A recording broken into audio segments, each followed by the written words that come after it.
Okay, good evening, everybody, and welcome to the Wednesday, March 19th, 2025 meeting of the Community Preservation Committee.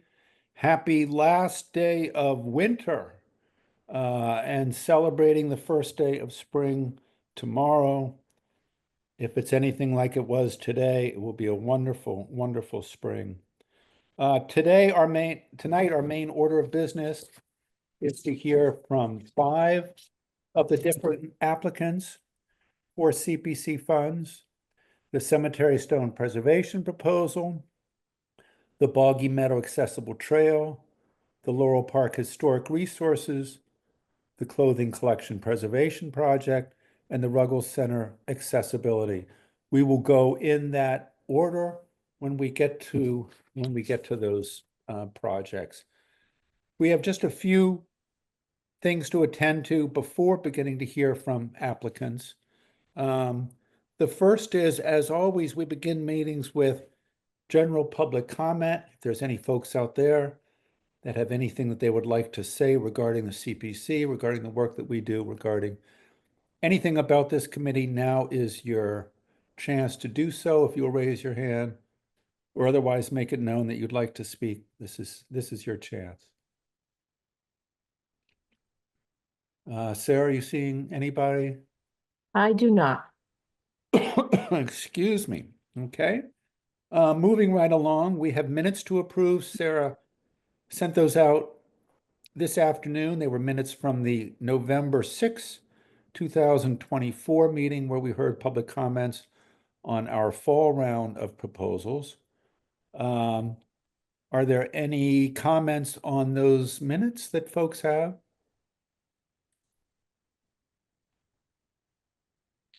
Is there a motion to approve those minutes of November 6th, 2024?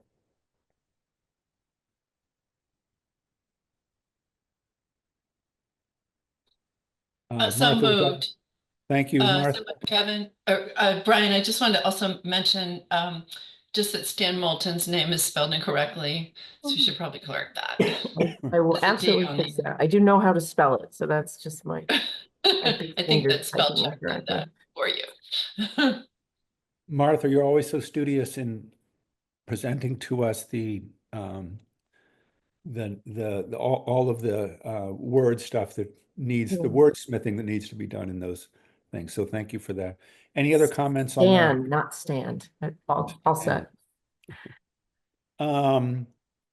Martha made a motion for approval. Was there a second? Second from Chris Holman. Thank you, Chris. Sarah, you want to take us through? All right. Roll call vote on the minutes. Chris Hellman? Yes. Julia? Yes. Devin? Yes. Chris Tate? Yes. Martha? Yes. Kevin? Yes. Jeff? Yes. Lemmy? Yes. And Brian? Yes. All right. Unanimous. Thank you. Thank you, Sarah. Just a few items on the chair's report. I don't know if folks saw in the Gazette today, but we are continuing with virtual meetings. We are under this act, sort of Emergency Accommodation Act. That's sort of a COVID-related thing, allowing us to meet virtually. The Gazette's article said that the governor is going to be looking at this. I think, Sarah, correct me if I'm wrong, it actually expires the end of this month. So theoretically, this would be our last meeting, but it looks like the governor's plans to extend that ability for us to meet virtually or at least go into a hybrid meeting mode. So we'll sort of stay tuned for that. Sarah, any comments that you have on that or anything that you need to add? Yeah, I mean, it's last minute, which wasn't a surprise to anyone. The last extension was also sort of last minute. So the House has passed this and it's moving on to the Senate. And there are a lot of different organizations in favor of continuing it as is. So we will follow that and act accordingly. Sarah gave us a couple of dates to remember.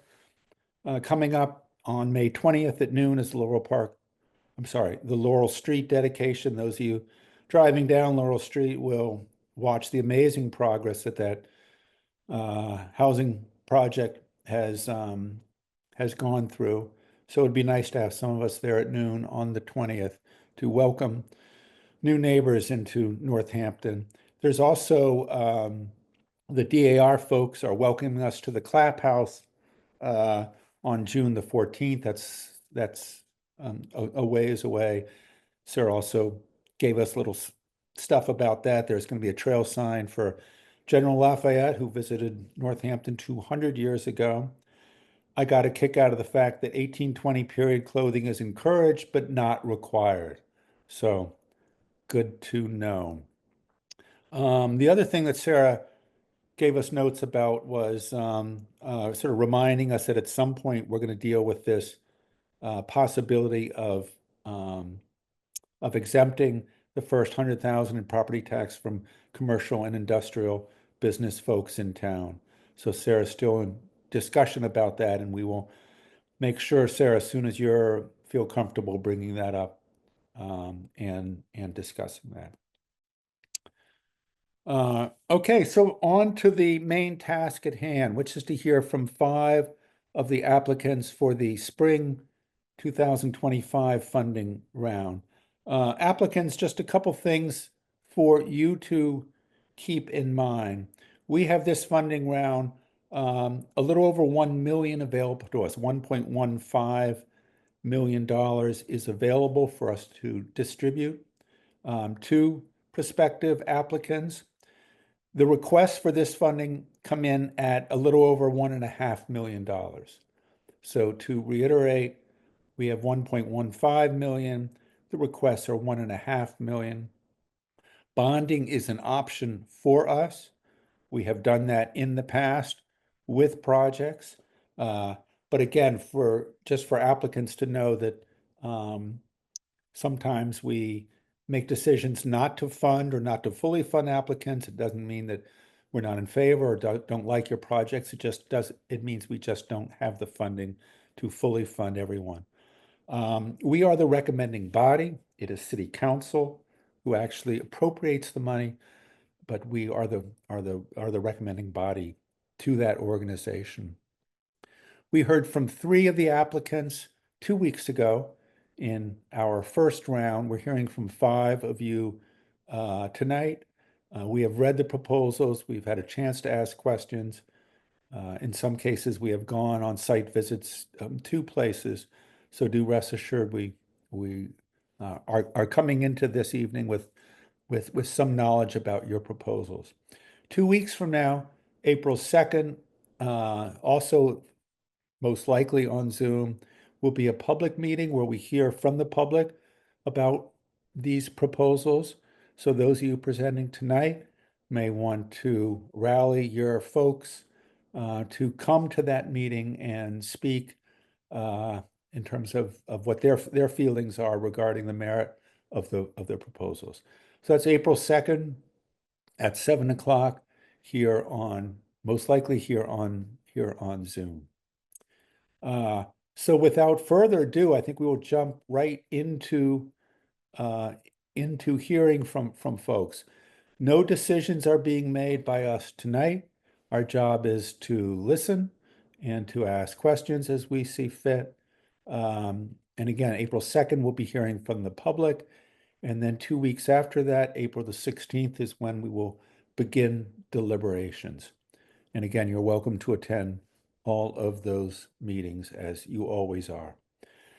So first up is the Cemetery Stone Preservation Project through the DPW and the Historic Commission. Who is speaking to that? Donna? Okay. If you want to unmute yourself, there you go. Brian, not to interrupt you, I just wanted to, I'm involved in this project professionally, so I'm going to be recusing myself from discussion and voting. Okay, on just this project, Martha? Yes. Okay, thank you. Donna? Okay. Hi, everyone. Good evening. Thanks for the opportunity to be here. My name is Donna Lascali. I'm the Director of Public Works. I just have a very brief presentation and a few comments about this project. I didn't know if it's acceptable for me to share my screen, and I'll just get a quick PowerPoint up here. Is that all right? Please. Okay.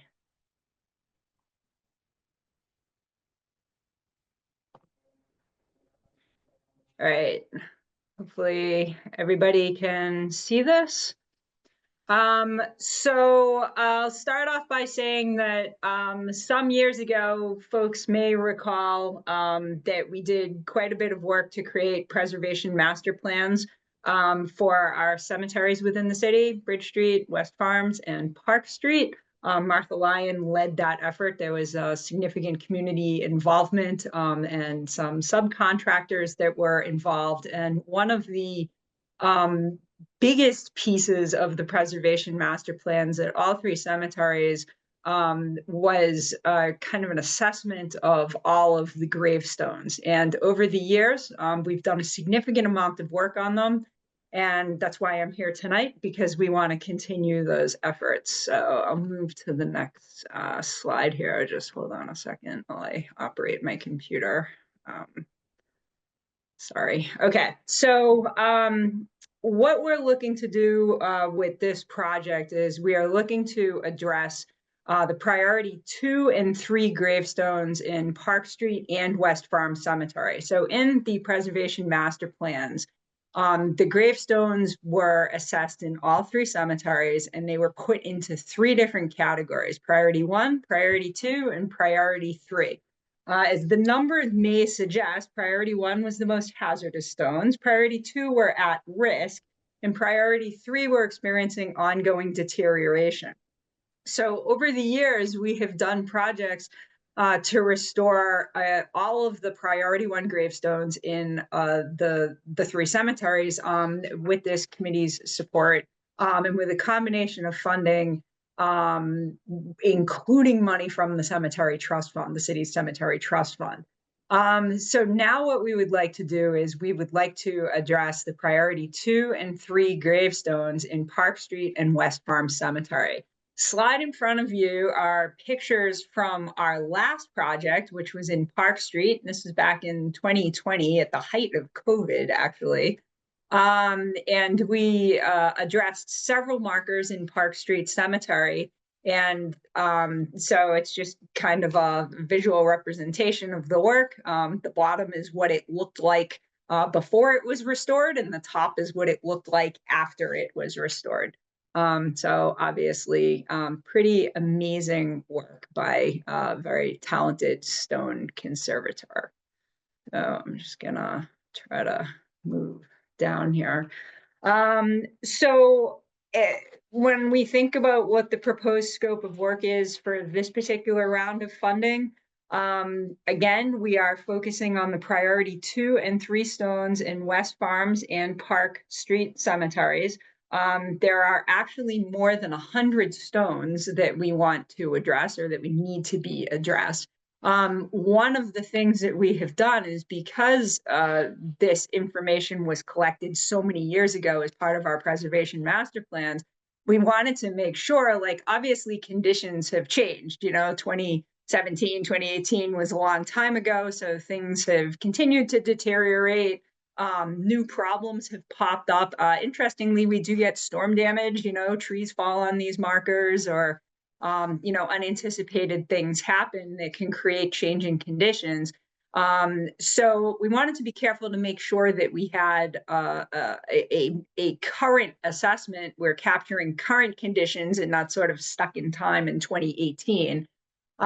So as part of what we plan to do, and as part of what we plan to bid, we did do sort of a reassessment of that original assessment to make sure, do we need to add something? Do we need to take something out? These are examples of some of the markers that we would be looking to conserve as part of this project. We are mindful that more than 100 markers is a pretty big level of effort and likely has a very large price tag.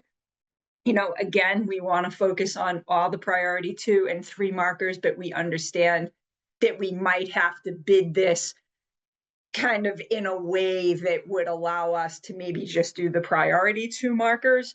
and, defer the priority 3 markers for another time when we have more funding. So a lot depends on sort of what our funding source is and how much we're able to get, including from the Cemetery Trust Fund and the city's contribution to this.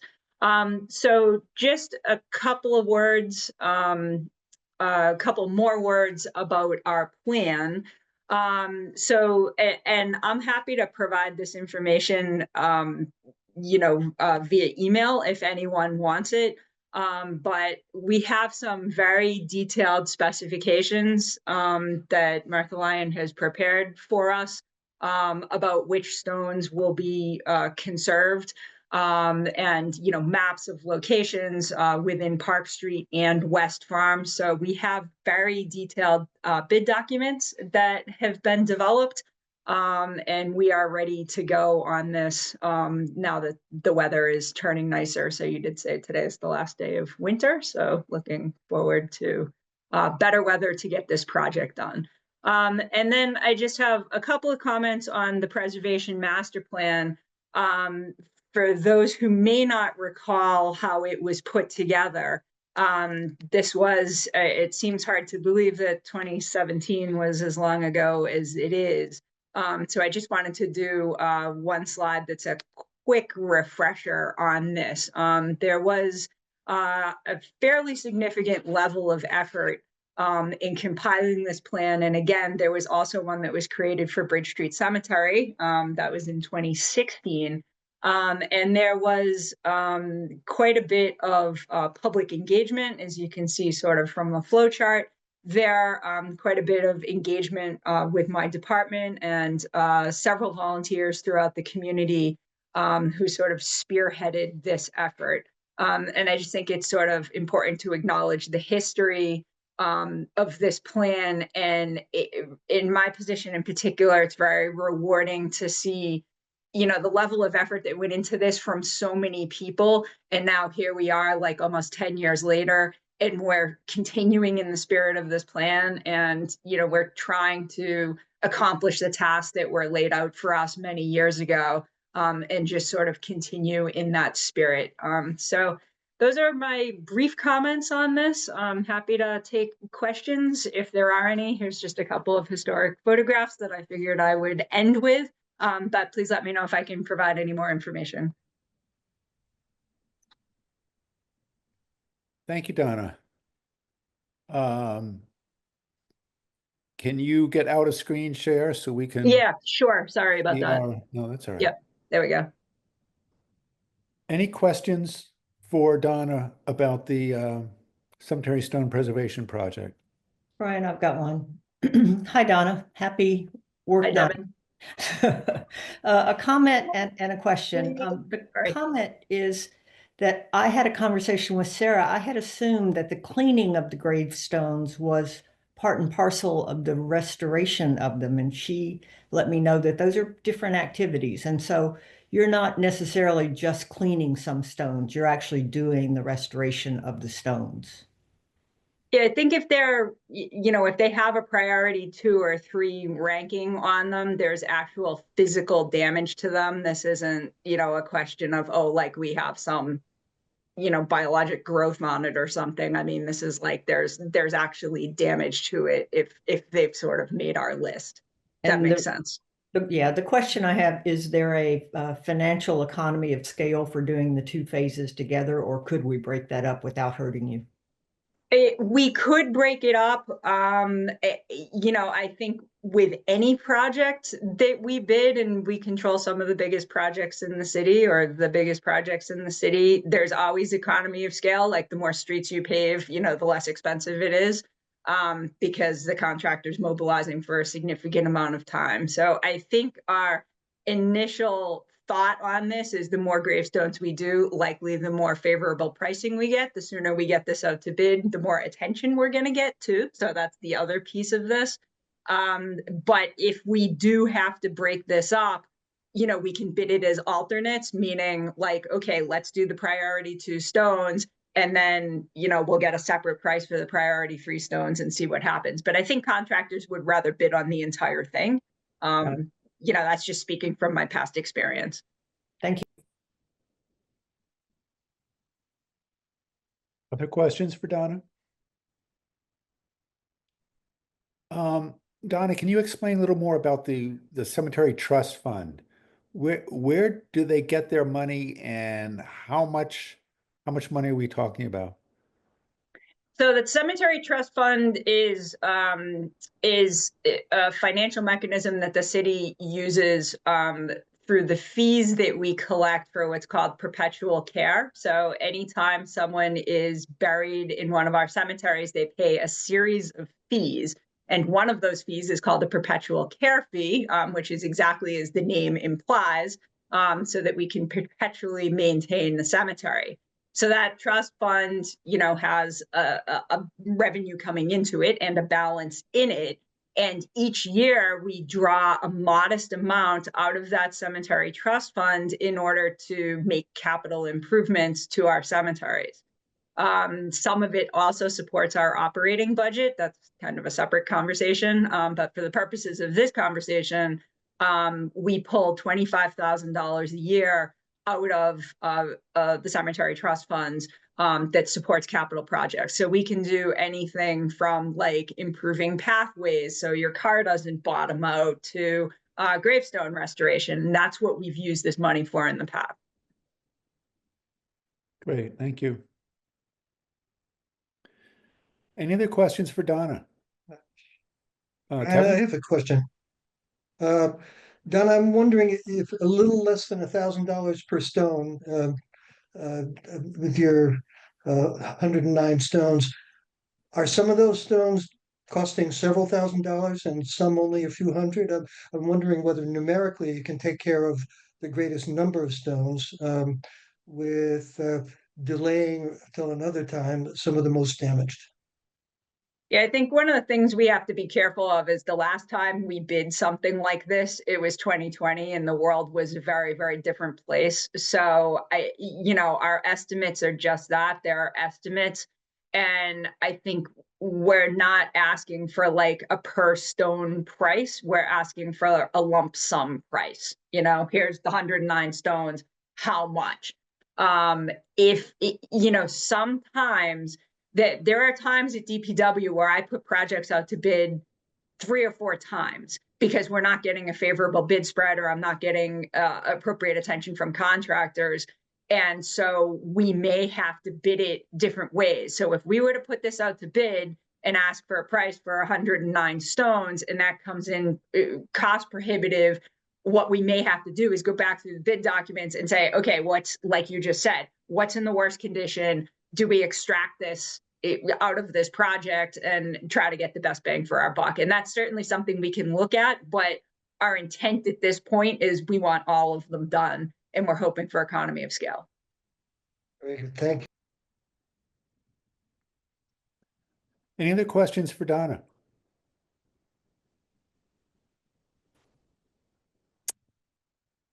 Okay, so if Sorry, yes, actually me. Hi, sorry, Brian, my other phone was ringing. Hi Donna, thank you for being here. I got a quick question for you. On the budget, on the proposal document, the total request is for 98,000, and looking at the budget summary, it's only about 89,000, and I was wondering where the extra, I'm not seeing where the extra money is located.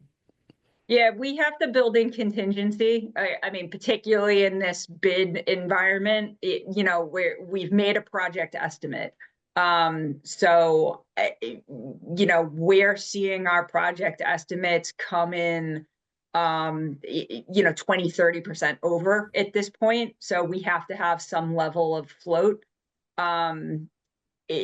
That's just the reality of the situation that we're in. So I always try to build in a contingency to any request. Yeah, no, that's fair. I didn't see it, so thank you. Yep. anybody else? Donna, thank you for your time. And again, knowing that on the 2nd of April, folks can comment on that should they choose. We appreciate your time. Moving right along Thank to the Boggy Meadow Accessible Trail Project. Carolyn, I assume that will be you, is that correct? Yes, it will. Thank you. Good evening. Glad to be here as well to describe these two projects. If I could share my screen, just a quick snapshot. I think people are very well familiar with the Boggy Meadow trail section, perhaps it's the entrance on the east side of the Broadbrook conservation area. So this sort of highlighted yellow line shows that from a zoomed out scale of where this trail is for everyone's understanding. So we've got the I-91 corridor here, the Connecticut River, and this is the Big Y plaza down here. So we've just built a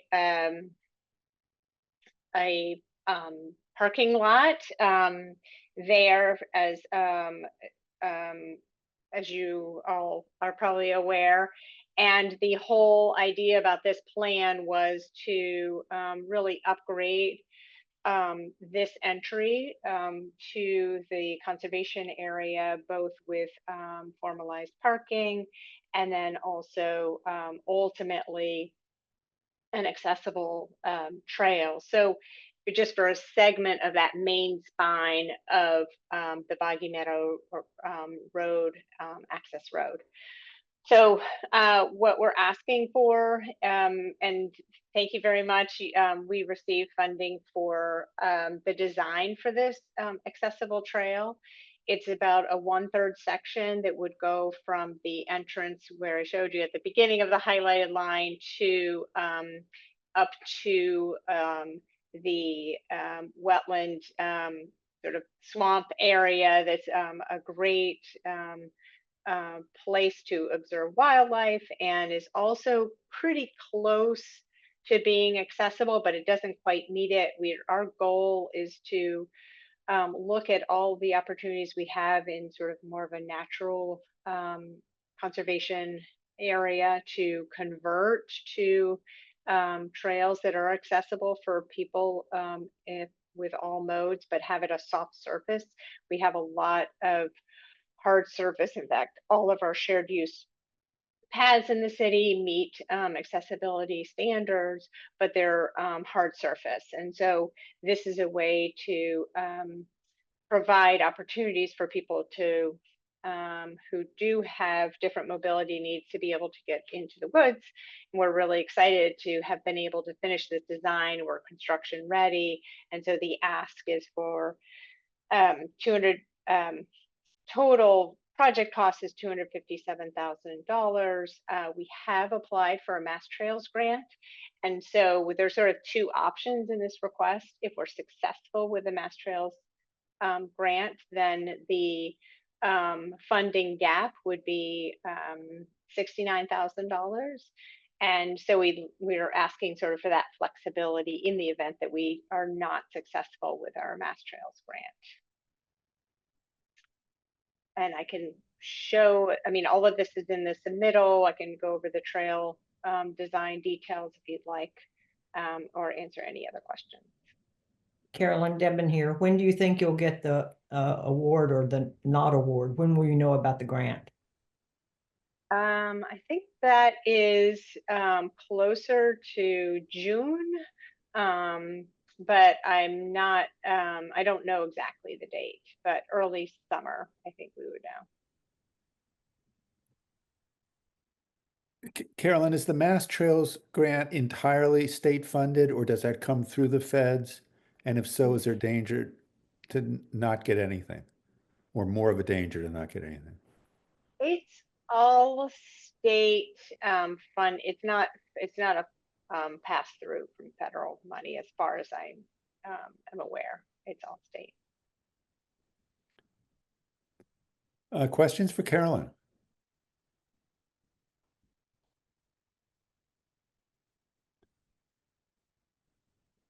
I have one more. So this ends at sort of near the Beaver Dam and Beaver Lodge that's there. Is that correct? Yes. Is there danger, beavers doing what beavers tend to do, of water rising, of backing up onto the trail and flooding thing out? Is that going to be a recurring issue? Interesting that you ask. We have a contract with this group, Beaver Solutions, and so it's the beaver whisperer and expert in the Commonwealth, and we have based on that recommendation that they have provided, they've installed beaver deceivers at various locations throughout this conservation area. And this is one of those locations. They go out, and we also have sort of a management contract with them, so that they put eyes on the whole area and the systems that they install to make sure they're still working properly and make any recommendations for modification. So we are well aware of beaver activity that we welcome, but we just want to make sure they don't damage the, the access to the conservation area. Thank you. Any other questions for Carolyn? Martha?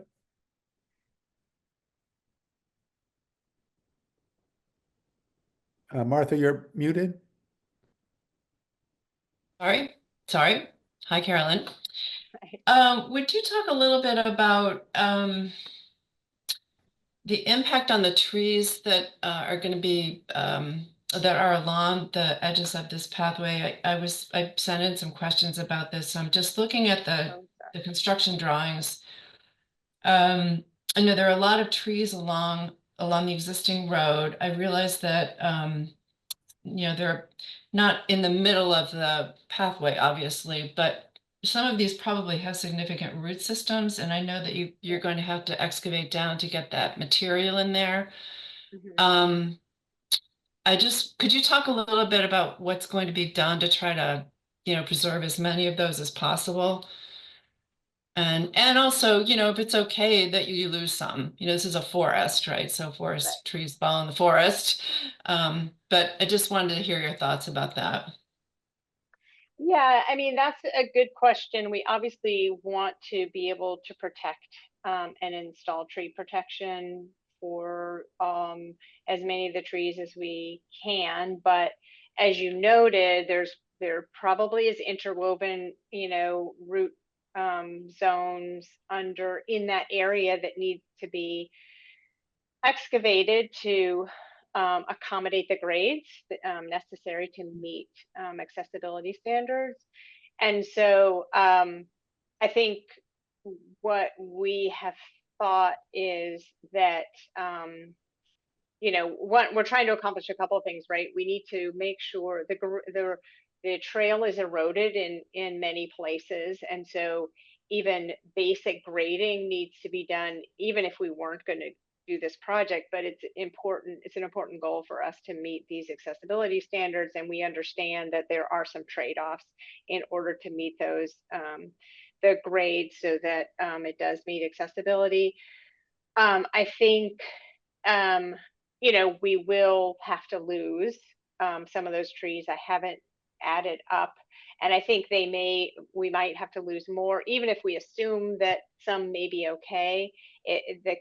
We haven't done a conditions assessment either to know which of those trees might already be hazard trees and may be in need of removal anyway.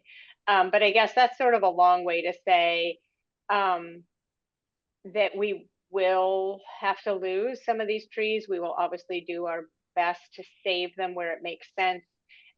One thing I want to be sure of is that we're not saying that we're going to save trees when in fact maybe in 2 years the damage from construction is actually going to kill them. So we'd rather remove them while we have the contractor there, instead of hoping that they'll survive when the likelihood that they survive is pretty small. So we may end up removing more trees, that might be a little surprising to folks, but I think in the end, creating this trail that's accessible, over several years, the canopy will probably fill back in for the other trees remaining in the edges. Yeah, I appreciate that. I think, and I looked at all the trees and then looked at the budget. There isn't anything in the budget for tree removal. So the assumption is that they're going to stay, I'm assuming, and tree removal is very expensive. So it's just something to think about, whether your budget's going to work for you if that becomes a reality. And then the second thing I wanted to ask about was, stone dust is not a very stable material. You probably know that, especially in areas where there's a lot of pedestrian and dog use. And this is an area that's very heavily used by both pedestrians and dogs. I just wondered if there had been any thought given, especially in the steeper parts of the trail, and it looks to me from the grading plan that the steepest parts are down by the parking lot. And that's the way it feels when you go there now. And that I know that's going to get evened out some, but I noticed some of the grades are as much as over 4%. So, with foot traffic and then rain and snow and all those things that happen out there, I'm just advising you to maybe think about maybe modifying the material closer to the parking lot where you're on the steeper grades, because stuff does really migrate, and it can be a real maintenance headache. Those are both really excellent points. I appreciate that. It may, and we don't want to have to deal with, pea stone in the stormwater system either for the parking lot. And it may very well be, the standard typically is for driveway construction that on slopes that are greater than 3%, that the last 100 feet is paved. So I think we certainly have the opportunity to fine tune these plans and maybe make modifications so that first stretch is paved where it's the steepest, and even in other locations where we might see those grades, even if we had a soft surface, at least it's not going to be flowing off into a parking lot or into stormwater systems. It may be off to the side of a trail that can be raked back in or something like that. So that is good to note. The other thing is on our Pine Grove restoration project, we were provided some opportunities for other types of materials that were soft surface. We could certainly take a look at those and compare pricing and to see, if those are more stable than pea stone, think about the pricing for that too. So we have I appreciate that. That may mean that the cost goes up, but we can certainly evaluate that before we go out to bid. Great, thank you. Other questions for Carolyn? Kevin? Hi, Carolyn, it's Kevin. On the plans, and when we've been out there with Conscom, that it seems like there's some really lovely views available from that trail. If there were areas where you could pull off to the side in a wheelchair or otherwise, and I see you've got on the plans some potential bench areas. And I'm wondering, I'm picking up on what Martha was talking about, are those also going to be the same material, or would those be platforms of some kind that would be more stable? Because once something intrudes, especially into some of the best views are in that swampy area off to the left. And if you're just reinforcing that with a little a few inches of gravel or something, that's not going to last very long. And I'm wondering if there were some thinking about what that material might be to make it last longer. I know on the plans it says they'll have to be confirmed in progress, that you can't necessarily say where are the best locations. But I wonder if consideration of an alternative material for the surface of those pull-out areas was thought about. Yeah, again, good comment. I think you're right, particularly as maybe a pad that the bench itself would sit on. The detail certainly doesn't, it calls out, as you mentioned, there's an ad alternate for a concrete pad for the benches. So we might want to just, as opposed to the stone dust. So at least for where, the area in front and around the pad, that certainly we might want to consider, instead of making that an ad alt, that it's part of the bidding. Good, thank you. Other questions for Carolyn? Carolyn, this is the same, I don't want to say trail that vehicles will be on for dam maintenance. Is that correct? Yes. And I'm just wondering, with some of the heavy trucks and mowers that the dam needs to be mowed, what impact that has on stone dust, and your thoughts on that? Yeah, I mean, the designers were aware of that and planned for that. And so I think the specs would accommodate that. I mean, this is, once or twice a year that we would have trucks that need to go back for sort of maintenance or inspection. So it's not, regular.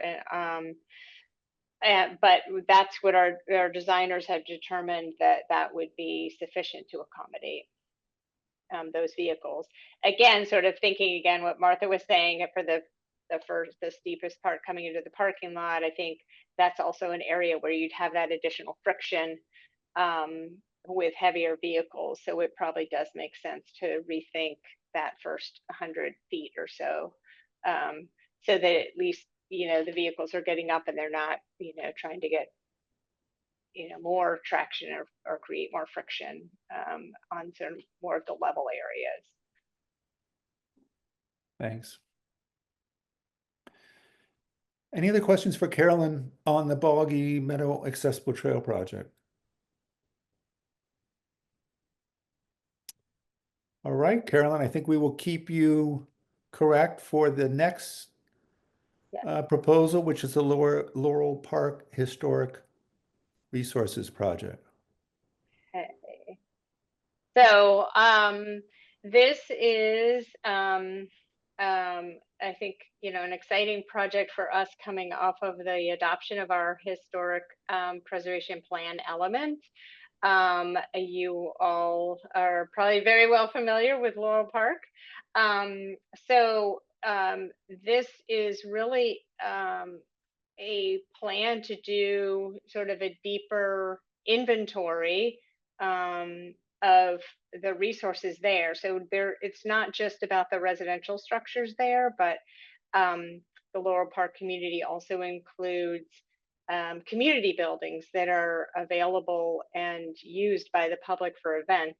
And so, and this represents, both in terms of keeping with the goals of CPA targets for historic preservation, contributing to that preservation of Northampton's unique character. I mean, Laurel Park is definitely one of those identifiable neighborhoods that's quite unique in the city. And in our preservation plan process, it was noted as sort of a really critical resource to have more research done, so we can identify that before buildings are potentially lost to demolition and reconstruction. And this has the support of the Laurel Park Association, and of course it's consistent with the plan elements. And so we're really, I mean, we have a long list of inventory items or our recommendations coming out of that plan. And this was sort of one of those high priorities that we wanted to address before any of the resources were further modified or disappear. And it also allows for being eligible for grant funding, which sort of the deep dive historical inventory process is not, there's not a lot of resources or funding for that piece. But once you have an established sort of character district that potentially could be submitted for National Register nomination and go through that process, then more resources could potentially be eligible to help protect and preserve these structures. And so the request is, the total project is $35,000 is the request. And then we have but we're seeking to match that with $3,000 staff time.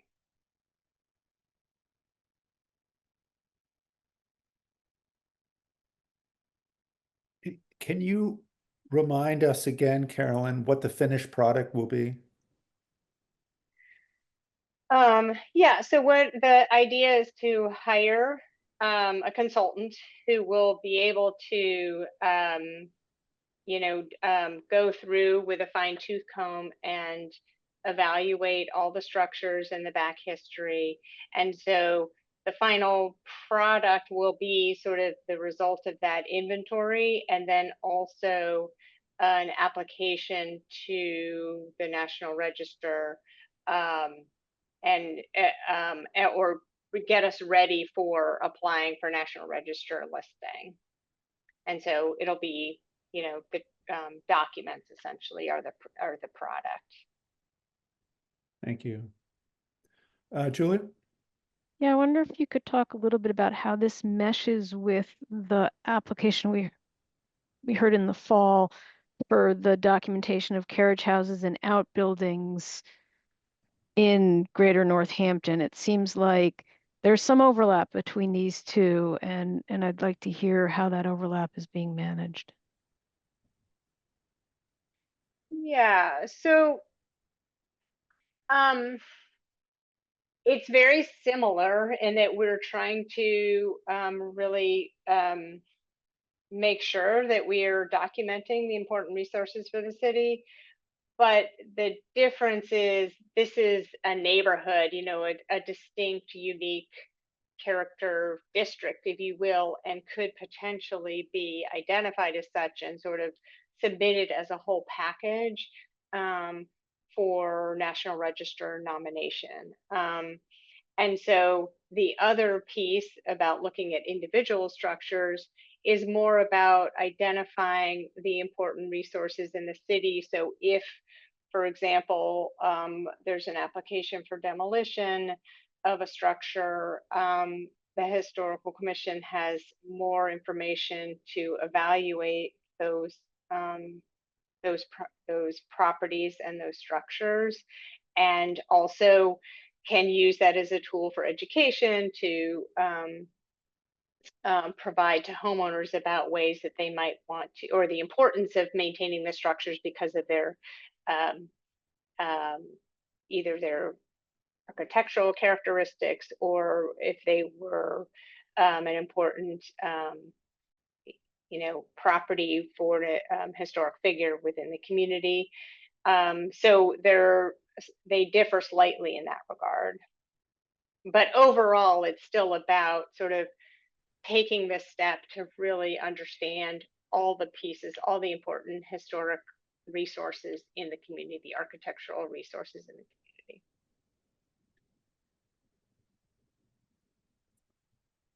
community. Any other questions for Carolyn?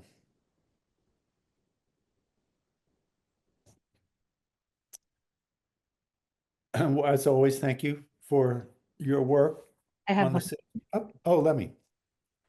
I was wondering, so I guess I'm sort of curious about like the line between public and private that Laurel Park sort of occupies, just because when I was running for city council, I went to door knock there and it was not like any other neighborhood. It was like very much like, don't be here, get out. And I think there was even some threats in other campaigns to call the police. And so I guess I'm just sort of curious, like which members of the public use their buildings, and if you could just speak to like how public that space actually is, just because my experience was that it was very much not a public space. Well, these are all private properties, right? It's sort of like a condominium association, and that, if you're looking at that sort of comparatively with other properties, they have community buildings um, that are used for different functions that are open to the public. So they're not, excuse me, just you'd still need to ask permission and seek, make sure that the calendar, if you are interested in hosting something, you would go through the Laurel Park Association because it is owned by the association, but it's the community facilities there and the Laurel Park Association host events to which the public is invited, but it's still private property.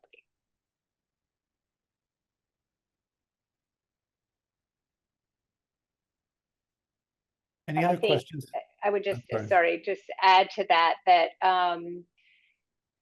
it was established, I mean, that's sort of the unique piece of this, it was established as an old sort of religious camp, and it was private in that way from the beginning of time, but the inception when it was, first started out as sort of just an area to congregate. But I think what's interesting, of course, is that it is sort of that characteristic has is unique for the city, and so it was something to document and identify and note.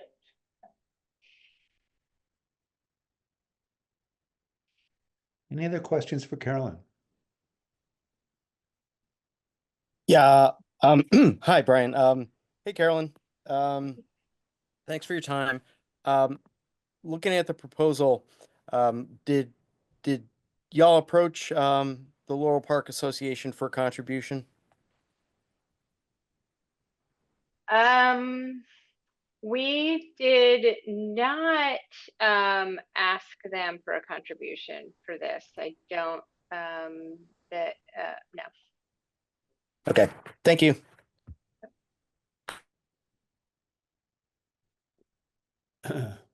Any other questions for Carolyn? Okay, thank you, as always, for your work. You're welcome to stick around for the last two proposals. Otherwise, we will see you again, I'm sure.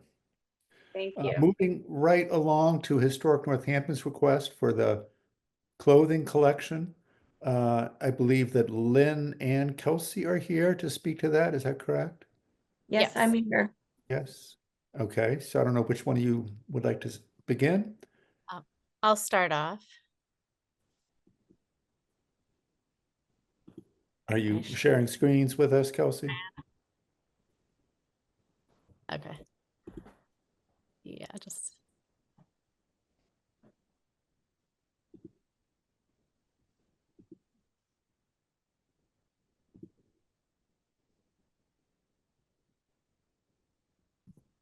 Sorry, one moment. It's all right.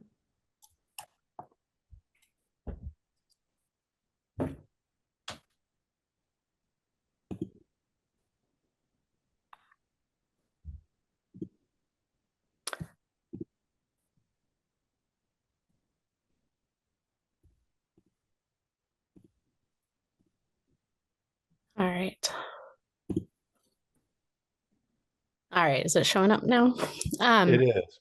Okay, great. Yes. Well, thank you for having us. I'm Kelsey Sinelnikoff. I'm the collections manager at Historic Northampton. And we are asking for funding for conservation treatment for 24 pieces in our historic clothing collection.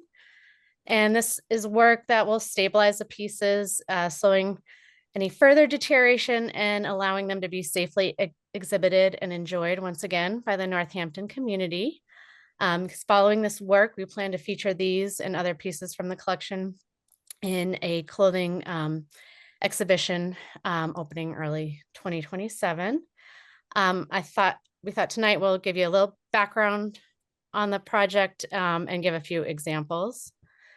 So a little bit of background. Over the past 2 years, we've been doing an assessment, documentation, and rehousing project with the collection, thanks to funding from the CPC. And Lynn has been Bassett has been our consultant on this. She's an amazing textile and historic clothing expert and scholar. She's worked with a number of large institutions and lectured and curated a number of exhibits. And over the past 2 years, she's been working with us and looking at over 2,500 pieces in the collections, examining their condition, documentation, looking at where they fit within the collection. There's some images here to show you some of that work that's been going on. Besides doing this assessment, we've also been doing much needed upgrades to the storage of these pieces. So you can see shoes. Volunteers have put new supports in. There's one of our students cleaning hats. We've been doing cleaning of the pieces, photography. So now they have digital records so we can better share them with the community and track them.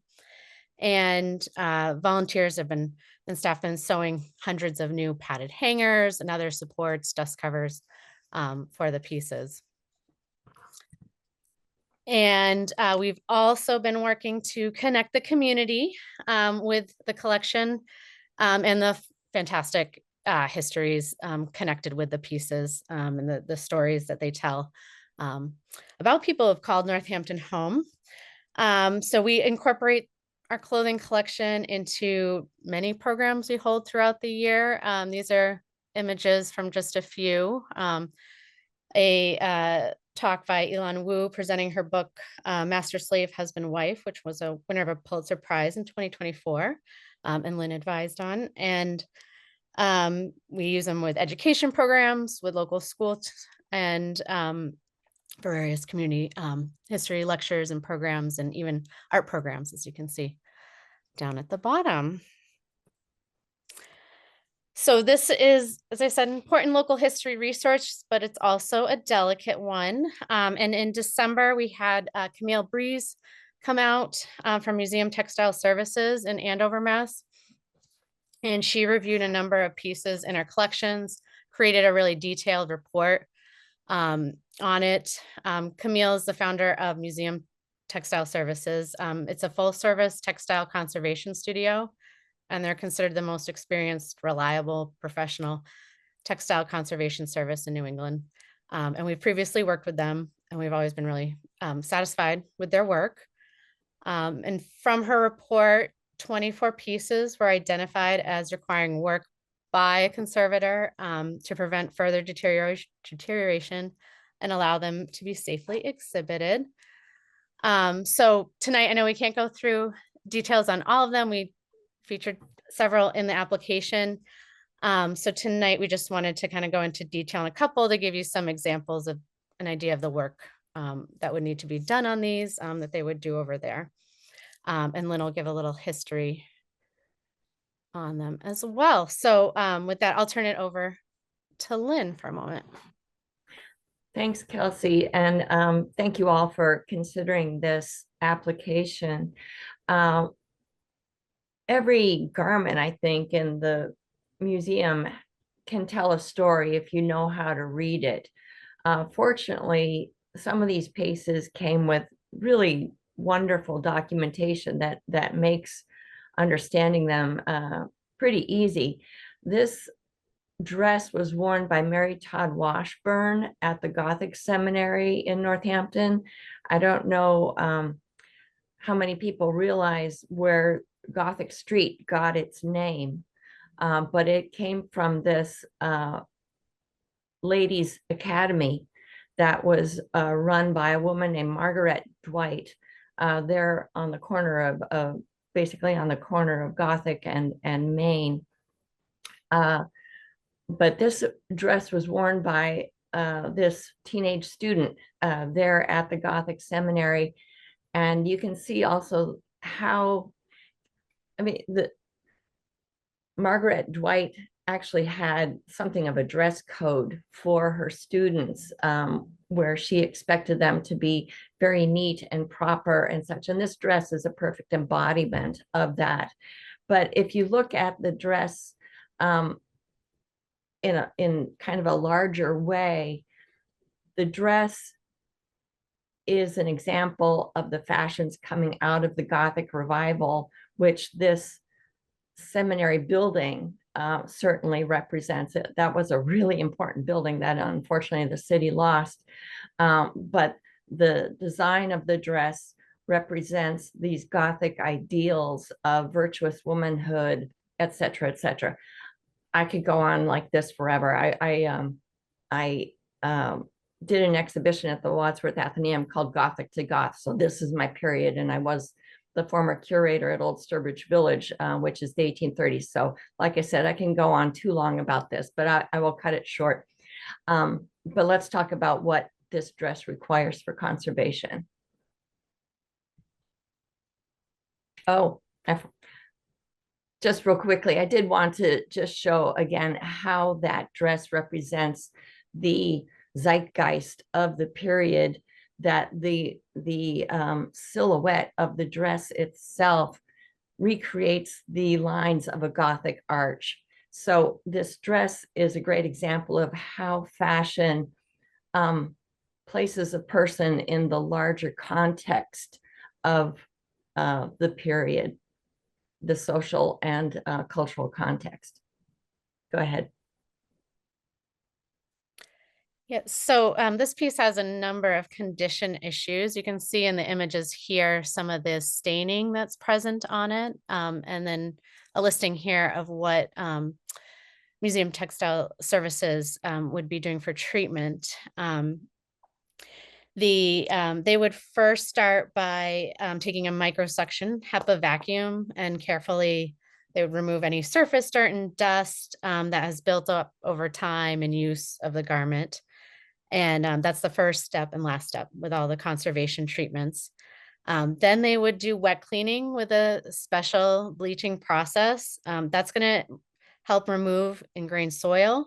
That will extend the life of the garment.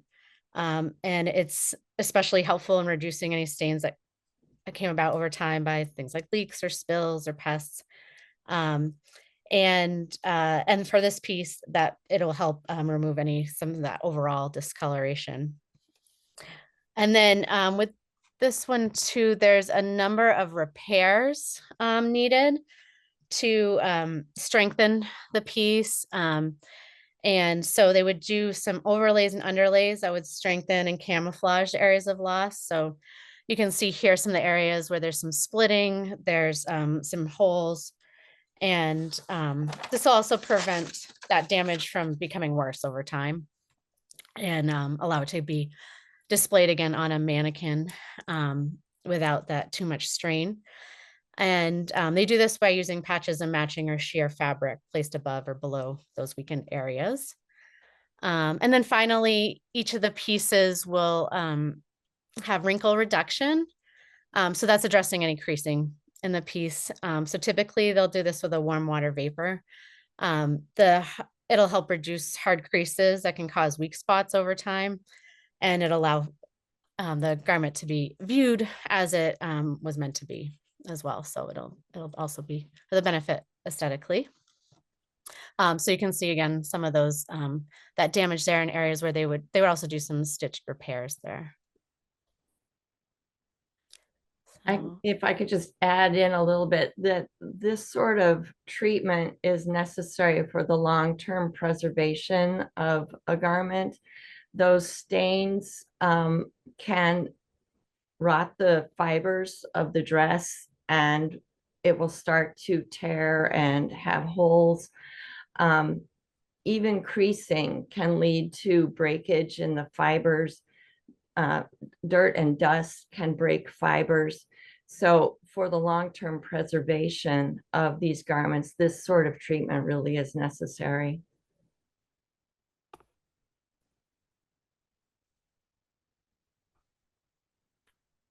Do you want me to go ahead with this one? Yeah. Okay. This fabulous little boy suit was worn by Theodore Bliss during the Civil War. Theodore Bliss was from a very long line of Northampton families, a descendant of Seth Pomeroy and a descendant of Joseph Parsons of our Parsons house. The Zouave style became very fashionable during the Civil War because of these American troops who took on this exotic design that was inspired from the Crimean War, where French troops were dressing like Algerian allies. And can we go to the next slide?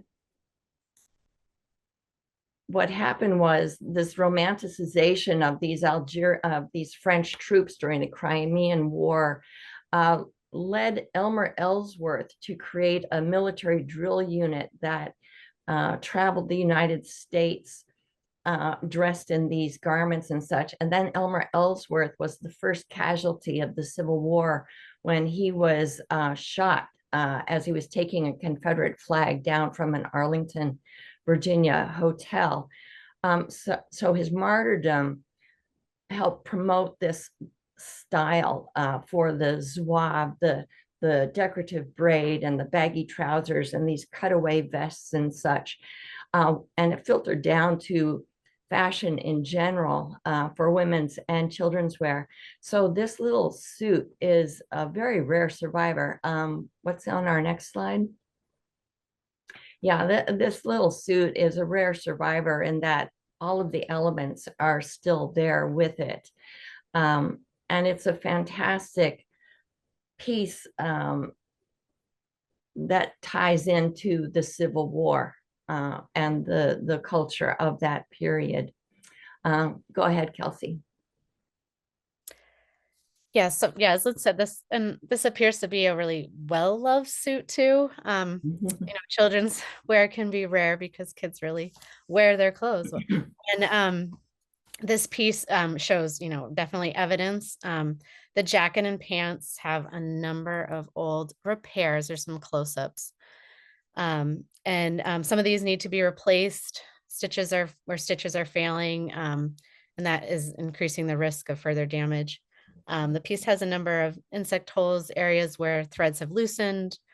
Embroidery is lifting away, as you can see in an image there. And then there's some staining, which I'll show in the next slide, due to age and use, and considerable dust and grime on the piece. So for treatment of this piece, they would again be doing that surface cleaning to address the surface level soiling, and then doing a wet cleaning process. And that would again remove that ingrained soil. As Lynn was talking about, that really can be helpful in extending the life of the garment and reduce those some of that staining.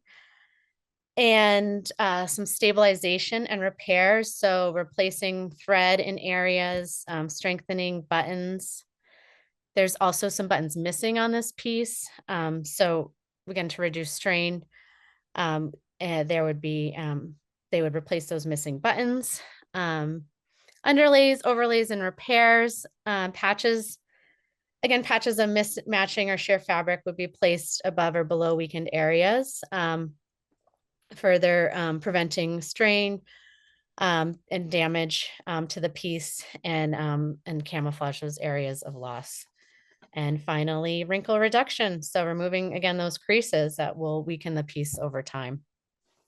You can see in this one, the staining on it. A lot of it's on the interior of the piece.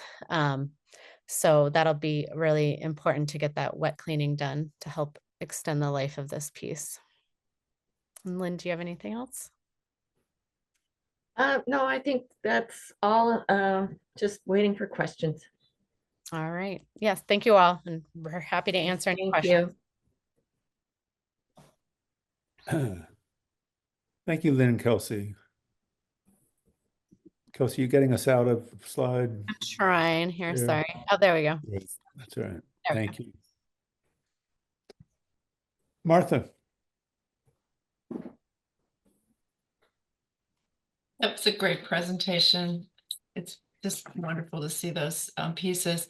This is not so much about the application. I'm just curious. Do you know where those pieces were made or who made them? Especially the suit, because it looks like it was hand embroidered, and I'm just curious if it was local or any idea about that. Any of those pieces certainly could be local. There was a very active and respected community of dressmakers, tailors, milliners in this area. The dress for sure would have been custom made. There were no ready to wear garments for women at this time. So that could have been made in the home, or it could have been made by a professional dressmaker. Unfortunately, they didn't label them in this early period.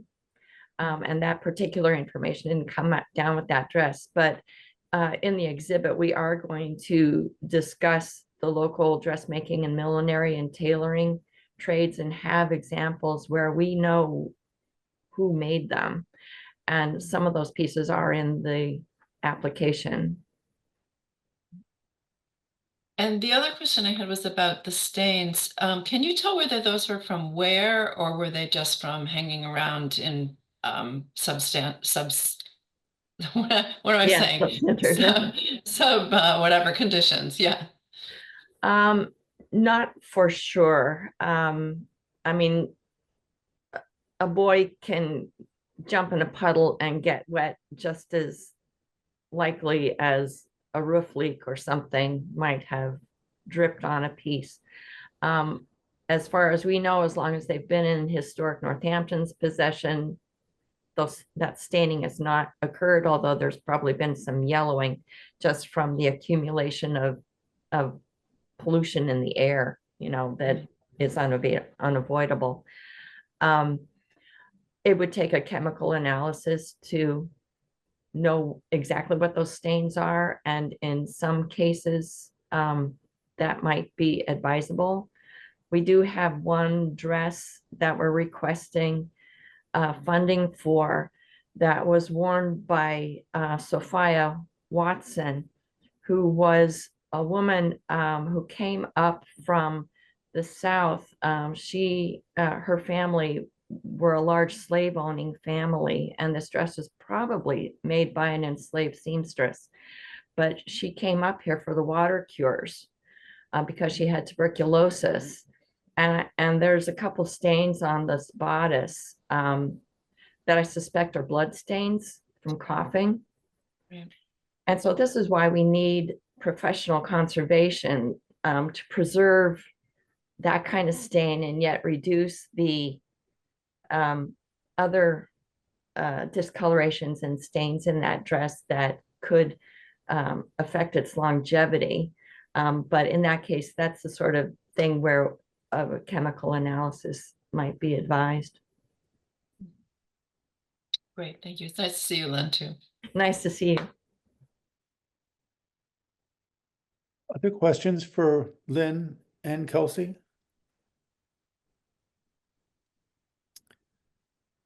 The public display of these at Historic Northampton in the main building will not be until 2027, or is it 2026? It's now planned to probably open in March of 2027. March of 2027. Great, good. Any other questions?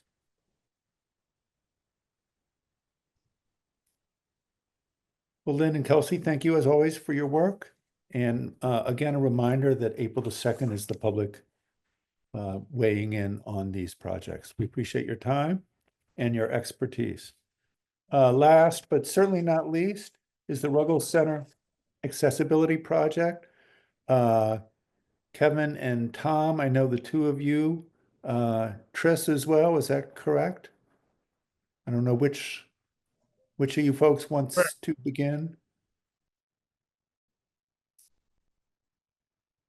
Who goes first here? I think I should probably lead off just for the fact that I put together the application. Unfortunately, at the moment, I'm in Ireland monitoring this meeting after midnight. So in my absence, I know that Tom Goldscheider and Tris Metcalf have been doing some additional work and dealing with the questions that arose since my departure.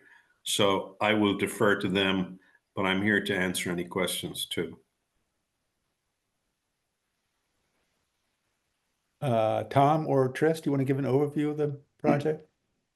Or remind us of the pertinent Okay. details? Well, I was prepared to defer to Kevin since he prepared the narrative. So it's your call, Kevin. I'm just pinch hitting here. Okay. In that case, let me just say that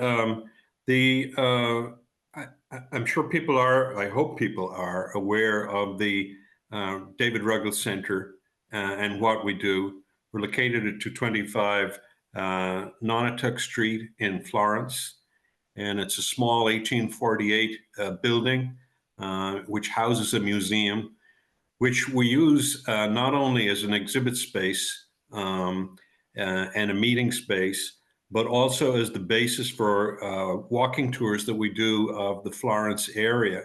And I was very interested to hear Donna's presentation earlier, because I think we're probably the ones who do most of the cemetery tours in Park Street and actually introduce people to these gravestones, particularly the priority one ones that were already done, but also several of those that are going to be as part of her project. We lead school department or school tours, elementary schools, all the fifth grades in Northampton every year for the last several years have gone through our museum and our exhibits. A lot of the area schools, colleges, social groups, organizations. We work closely with other organizations such as Self-Evident.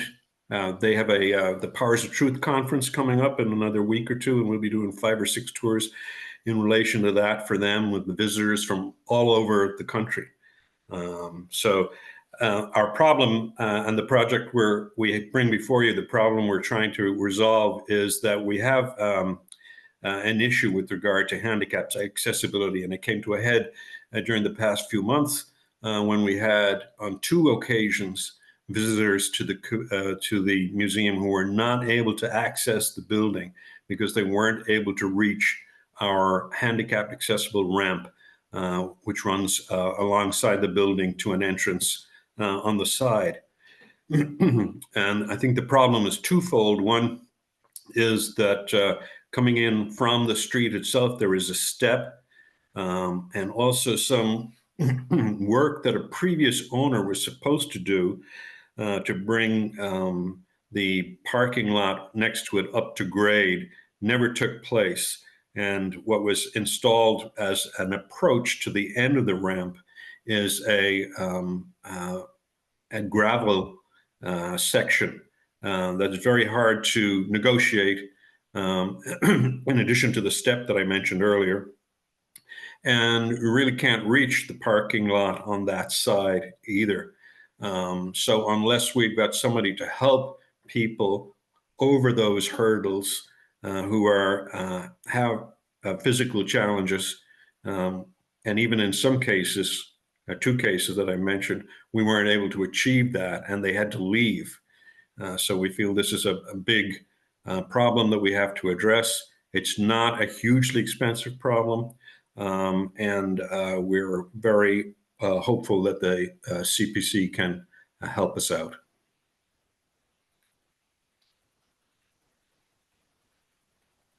Thank you, Kevin. Tom or Tris, do you have stuff to add?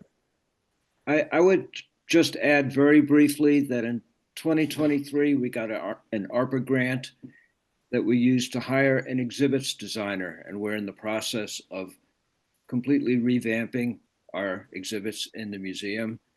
And when that happens, our visitorship doubled last year, and we expect it to increase significantly more once our completely revamped museum opens. But with that, I think I'd like to turn it over to Tris, who can fill you in on a more granular level of the work we're looking at. Sure, yeah. Well, happy to be here, and nice to see everybody. A little history. This building was the very first demolition delay winner. I was on the Historic Commission for 20 years, and we had just put in a demolition delay ordinance, and the owner of this property was going to tear the building down and put up a big live-work, huge building. And fortunately, the demolition delay stopped him. And then the recession hit, and he was very lucky to be able to sell the building that he was going to tear down to us. And then he put up 3 live-work units behind it, which I designed to look like a barn so it wouldn't compete too much with the history of the building, the look of the history. And then he built that addition at least 6 inches too low, to save money, I guess. And we had already had our ramp designed, installed, and so it was too steep to get from the driveway up to it. And so we went through a design process. I guess, as Tom had said, we had sort of an alarm went off when people couldn't get in, and went through a number of different solutions, and finally ended up with a plan which you may not have seen. Now, I sent it to Sarah, a couple weeks ago, an update